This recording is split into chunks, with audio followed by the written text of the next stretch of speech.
So what is total US market and how is it different from S&P 500?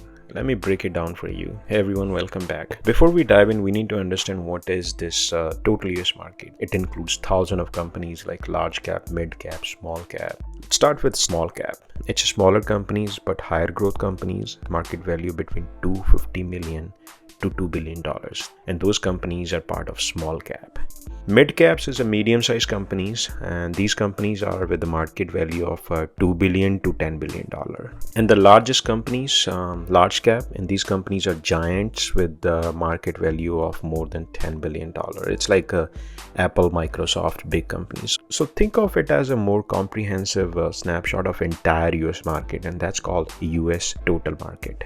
S&P 500, it's an index that tracks the performance of 500 largest publicly traded companies in the US. To be eligible, definitely S&P inclusion, there are some criteria companies need to meet. They have to be a minimum threshold around 18 billion. They must be listed in a major US market and must have a positive earning in the past quarters.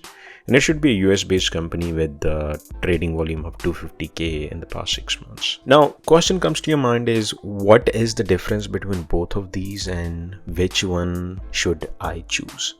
And we're going to cover this in next coming slide. So first is number of stocks difference. So S&P 500 tracks 500 companies and total US market includes thousands of stocks, all the publicly traded companies in the US. So next is diversification. S&P 500, while it's a less diverse, but it focuses on the stable and well-established companies, big companies. And total US market is more diversified because it includes mid cap and small caps along with the large cap, which can provide a more growth opportunity in the future. Performance wise, historically both have performed similar because large cap dominates both. However, the total US market may outperform slightly in the years when smaller companies do well. The very important question comes to mind is, which one should you choose? And which one is better for my portfolio? The simple answer is, if you want simplicity and exposure to the biggest players in the market, go for S&P 500. But if you're looking for a broader diversification and exposure to the smaller companies also, then go for total US market. Both are excellent choices for long-term investors, especially when held in low-cost index funds or ETFs like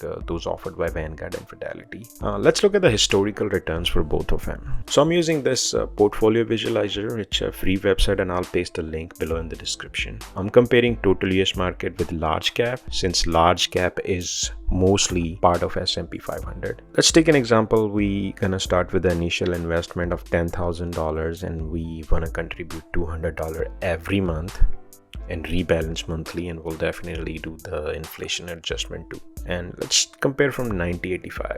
And now you can see the annual return for large cap is 14.96. and the US total market is 15.09, which is not that difference for a long term. And 2.6 million to 2.7. Yeah, it makes 100,000 difference, but do you need to think about investing which one I want? No. At the end of the day, both S&P 500 and total US market are fantastic tools for building wealth over the time. And this choice comes down to your investment goals and risk. But if you are a long-term investor, just pick any of them. They will be fine for the long term. And here's the quick tip. If you are considering holding both, check for the overlap. Since large cap stock dominates the total US market, you might end up with a duplicate exposure in some companies. And there you have it. You know the difference between S&P 500 and total US market. And if you find this video helpful, be sure to like and subscribe, and that'll help me grow my channel. And thanks for watching. I'll see you in next video. Happy investing.